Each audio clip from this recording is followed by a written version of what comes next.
This is weird. I'm usually on that side of the camera.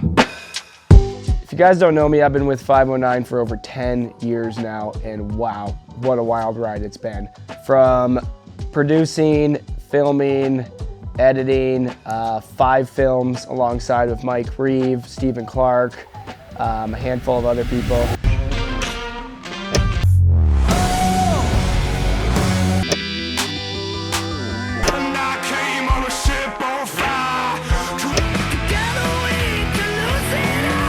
To 5 seasons of YouTube episodes. This is the home away from home in the winter months. Good morning. We've basically captured a lifetime worth of memories, all due to this one awesome brand, 509. With all that being said though, I'm a snowmobiler at heart. All the years of 509, all the years of media, events, traveling, all this is for the love of this sport, for this community, for this industry. And sometimes I just like to go ride myself. And ever so often, the filmer gets a few clips. So what you're about to watch is not a cinematic masterpiece. It's just me enjoying what made me fall in love with this sport in the first place. And that's riding my snowmobile and a little bit of punk rock.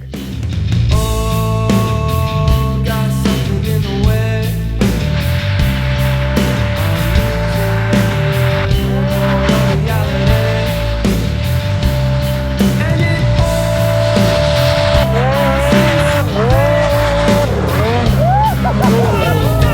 Now there's a filmer that can hang, dude. Anybody else hear their heart in their brain?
So, yeah, anyways, that's kind of it. That's kind of a little up to speed what I've been doing for the last 10 years. I know there's a lot of you who have been subscribed to this channel from like literally 10 years ago, and it's just been radio silent because I don't really use it much anymore.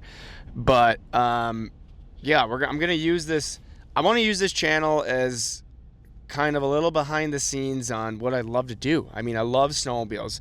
I've spent 10 years now and still am currently with 509. But the only reason I do all of this is because I love snowmobiles. Like, my life revolves around snowmobiles, whether riding them, working on them, going to events, you know, traveling to locations the iconic locations to ride snowmobiles. It all boils down to snowmobiles. And I want to use this channel for, you know, a little bit of behind the scenes on everything from truck stuff to sled stuff. You know, I got a truck build I'm working on. Keep you guys up to date on that. I got fresh sleds coming in. I got to make one comment though. I have no idea on what the consistency is going to be on uploads on this channel. I'm sorry ahead of time because got a lot going on outside of this, but if I can throw a video up here once a month, twice a month, it'd be super cool. But I hope you guys enjoy it. To start things off, I'm actually going to pick up my new sled right now, at our local dealer here, All Sport in Spokane Valley, Liberty Lake, Washington. I've been working with All Sport for over 10 years now. They will pretty much bend over backwards to help anybody in our area. Prime examples, today's Monday and they're actually closed. I just got back from Revelstoke yesterday, and Nate here is going to meet me to pick up my sled because it came in while I was up in Revelstoke. And I got some work to do on it this week, so they're going back up to Revelstoke next week for some 509 stuff. Anyways, let's go pick up a brand new boost.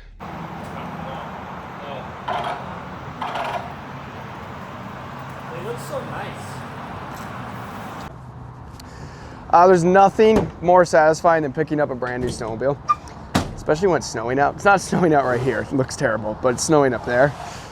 And Tristan and I, like I mentioned earlier, we go to Revelstoke next week. So gonna break in some 165s maybe this week here locally, try our best if we can get out, but otherwise we're breaking them in Canada, which is always quite the joy. I am all tangled up here.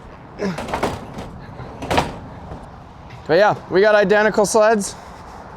We both got 165 Boosts, Khaoses, 2026s, 325s, 7S, the whole shebang.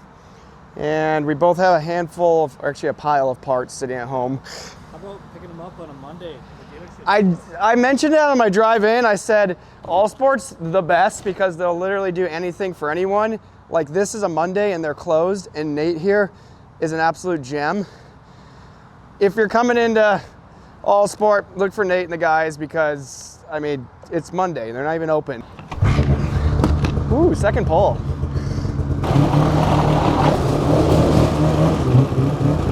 Woo.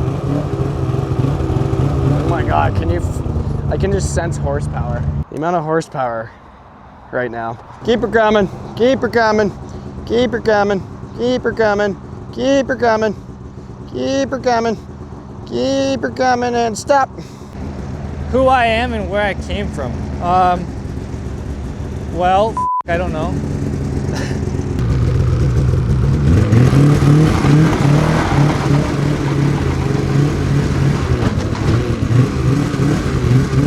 Gonna put 20 pounds of cameras on this thing and run over every professional athlete we have, and it's gonna be sick.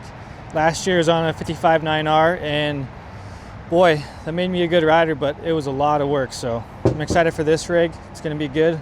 I'm excited for a full season on a Boost and making things happen. There is like really nothing more enjoyable besides maybe like your wedding day or your firstborn child or something like that. But outside of that, there's nothing more enjoyable than bringing home a brand new snowmobile. You just can't help but think about all the possibilities, how many situations it's gonna get you in, how many creeks you're gonna be in, how many high fives are gonna come with it, how many times you're gonna tow your buddies out with it, how many times you're gonna be so deep in a creek not sure you're gonna have dinner tonight. You know, type 2 fun. They just keep getting better and better. I've had a 24 and a 25 Boost, all 165s.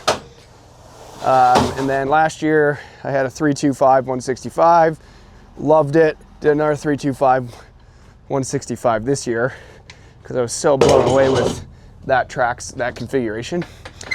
But these 26s are ripping. They just keep refining things more and more and more, and they just keep getting better. It's incredible what these manufacturers are producing now out of the box. Going to the dealership, picking this up, and the way it runs in bone stock form is what we used to try to build 5-10 years ago. So you don't need to change anything. I just have a few creature comfort things that I like changing. I'll go through all that, but let's set up a sled.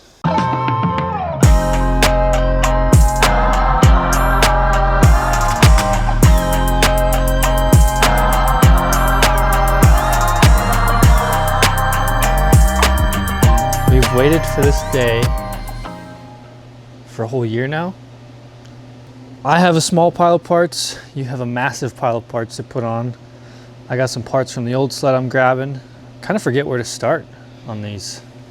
First things first, put the skis back in the center.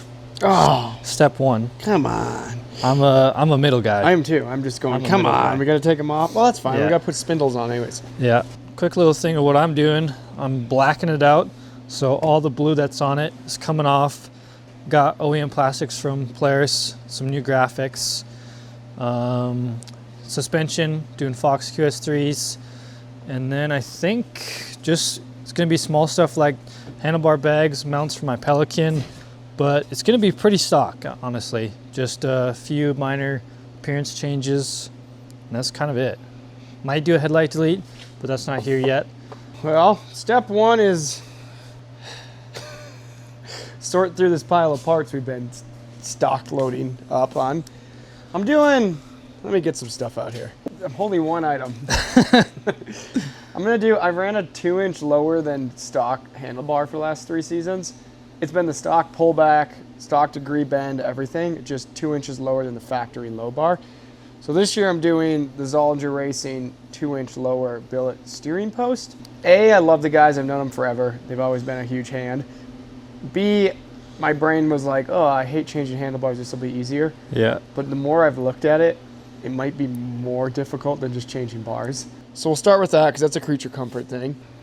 Mini oil jug, mod stuff. Carbon clutch cover. Gonna do a headlight delete in it for now. Ice Age rails, Ice Age wheels, Fox shocks, Seco seat cover, Rocks tunnel grips. Probably a 3D Logic breakaway brake lever because I've broken my hand twice from going OTB, which is a personal problem. ECD Customs wrap, did I say that already? I think so. I think that's about it. Eventually maybe a can, but bone stock under the hood because these things rip. This is how long this pile's been here. We forgot what's in it. Yeah, I forgot I had bumpers, front and rear. Those are step number 1 probably for me. Absolutely love having an aftermarket rear bumper just for towing stuff out, doing cool party tricks, landing on your rear bumper. You also carry such massive camera totes. I probably have way too much weight on my tunnel, and which is the main reason why I have 165 boost this year. So this is the most satisfying part. Oh man, you got that on there. I'm going to first things first. While this oil tank is practically empty, pull it out, put on the carbon fiber, Carbon Pursuit clutch cover, and then put on the Speedworks 1.5 quart oil tank. I think between those 2 items it saves like 7 pounds. Pretty cool, pretty easy installs to pull out some good weight on this sled right off the bat.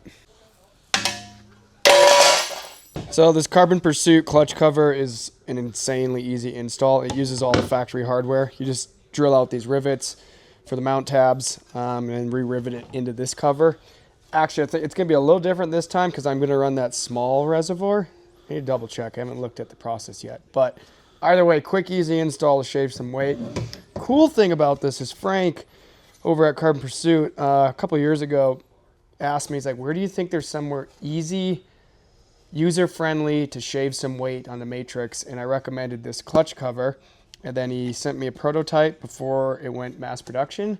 And sure enough, now he makes it. So kind of fun to have a little say on that and work with Frank directly on it and having a production one now. But check them out. Cheap, easy, good weight savings, super strong, made in the USA.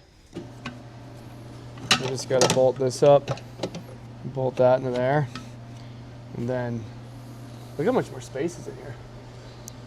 it's nice. See, here's the dilemma I have. I love stock cans. I love the sound of a boost on a stock can, like when it's coming at you, it just sounds like a fire-breathing dragon. But I just took out like 7 pounds on the side that's already so much lighter on a boost. So I feel like I need to put like a titanium can on it or something because I'm like really out of balance now. Let's hope I don't forget to fill it. So if I forget to fill it, we're gonna find out real quick. What do you got going on over here? Well, I'm doing a hood swap because I wanted to change the color of my snowmobile, and I'm realizing how intricate this is.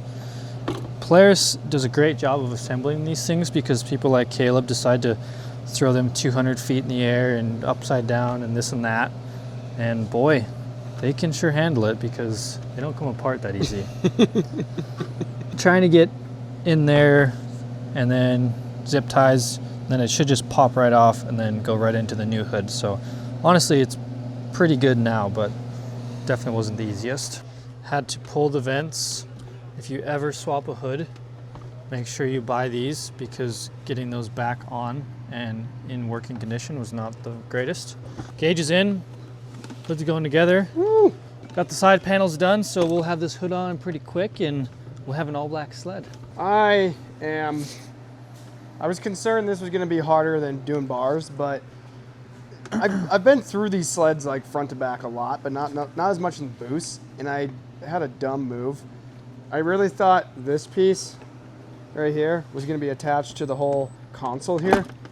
I can't remember. I think the axis was. I think that's where I got confused on it. But just pop this off, and there's my 2 bolts for the steering post, and then I can get to the other 2 from right here, and it should be pretty quick. Okay, that was a lot easier than I thought, which is awesome because I hate doing handlebars.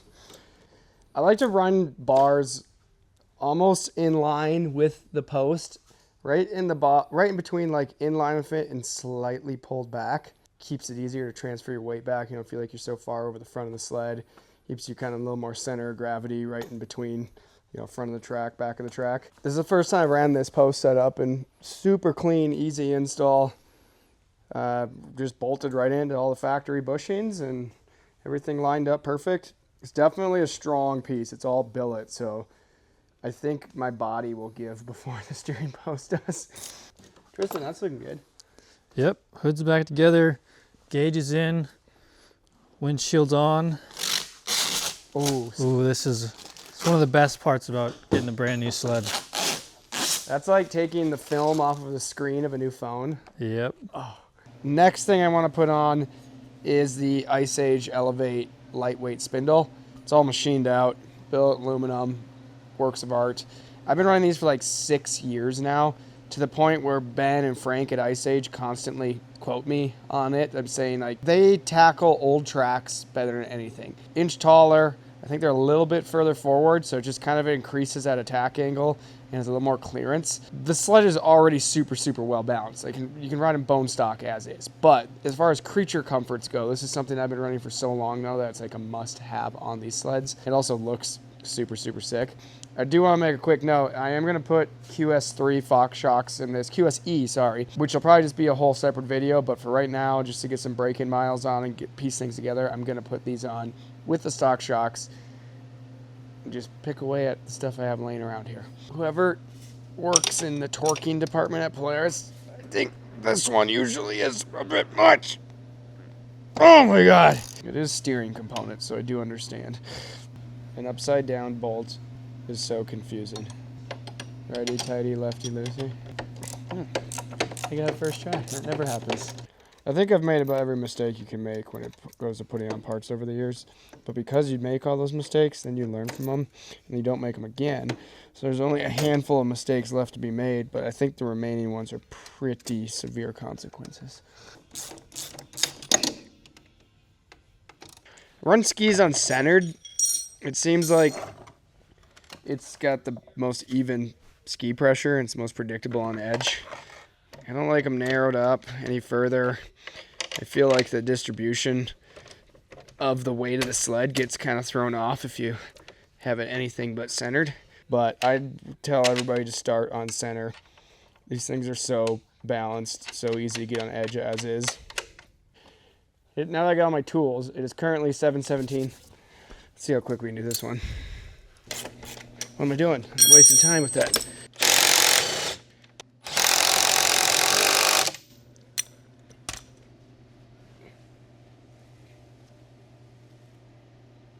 Nah, 7 minutes. I don't know what we won, but 7 minutes is the number to beat.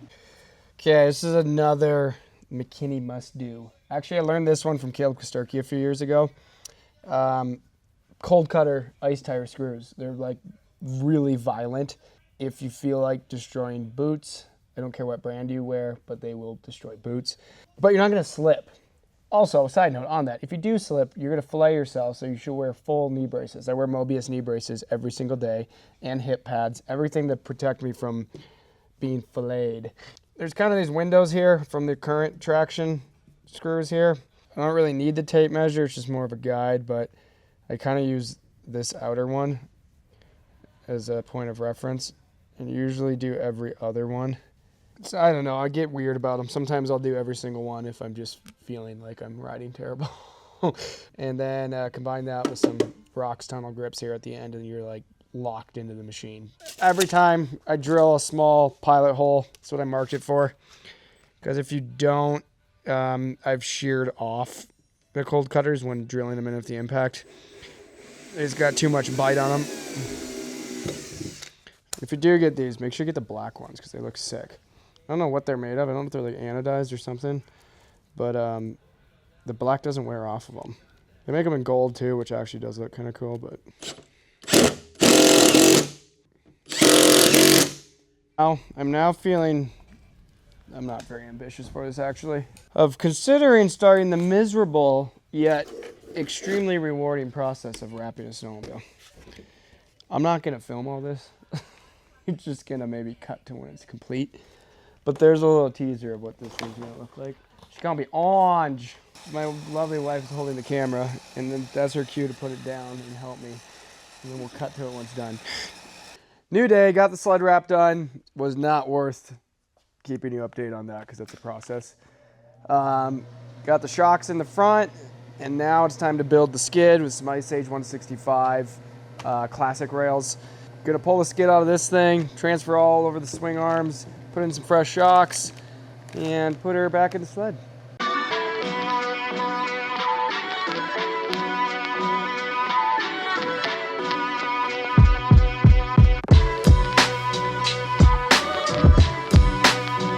Scotty's here. Hi, Scotty. Scotty lives down the road. Kristen's here still. We skipped a lot of stuff in the video because we've been filming a lot of this damn sled. Ice Age classic rails, Fox QS3 air shocks in the rear, Ice Age Hellfire 8-inch? These 8 or 9s? 8. 8-inch wheels.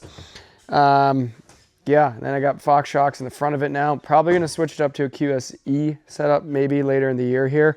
But I had to put the Fox shocks in it to tie together the wrap. It was kind of themed around it. I think it's ready to ride, except for my can. I don't have my can yet. All right, let's put the skid in and button this thing up. This might be one of the worst jobs. That actually went in pretty good. No way. It was too good to be true. Oh, so many ways to pinch a finger.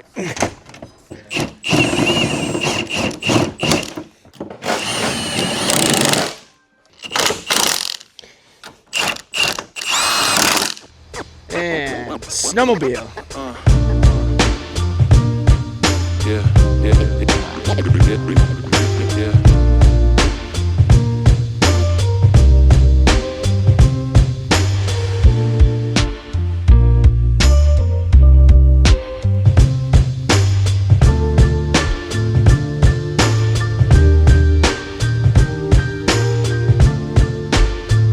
This is the book.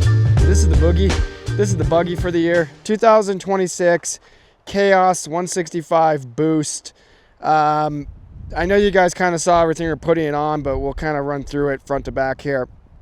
Ice Age lightweight spindles, Fox QS3 air shocks, Carbon Pursuit, carbon fiber headlight delete. And then working around to the back, we have the Ice Age billet toe holds on it. Rox, Speed FX, tunnel grips, the adhesive ones. Seco seat cover, Ice Age classic rails in black with Ice Age Hellfire wheels, Fox QS3 air shocks, and ZRP shorty steering post, 2 inches shorter, all built aluminum steering post. The only thing it's missing is the Push Industries titanium can, just because it's not here yet. Since we have a bunch of holidays, they're kind of, UPS is not my friend right now. Then the other thing under the hood, swing on over here, Tristan, is the Carbon Pursuit carbon fiber belt guard and the Speedworks 1.5 quart aluminum oil tank. Between all that stuff, if you include the titanium can that's not on it, we shaved roughly 20 to 22 pounds out of this sled. Bone stock otherwise, bone stock fuel map, they rip. They run very, very well. It should be a pretty fun setup. Paired with, forgot to mention, paired with a 325. I love the 325 in our snow condition. If you ride somewhere with high moisture density in the snow, BC, North Idaho, even northwestern Montana, Seeley Lake area, that track works extremely well here. If you run down south at 275 when there's a little less moisture content, Wyoming, Colorado, Utah, that 275 seems to get up on top of the snow a little better. 0 break-in miles so far, and we're going to Revelstoke tomorrow. So really sorry in advance to this snowmobile. We had to shoot it before. This is the nicest it's ever going to look. The only thing we might see change on it that I will do an update on too is might do QSE Fox shocks, the electronic with lockout in the rear, which should look pretty sick because it's very similar orange to this wrap.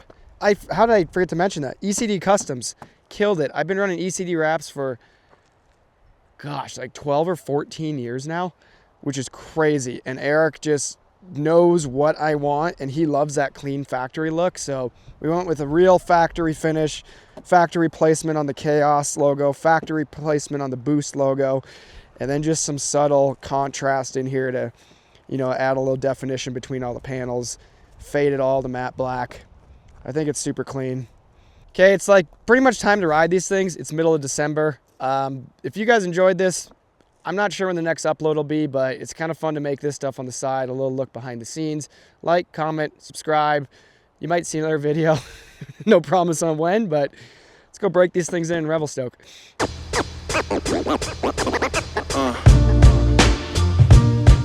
Yeah.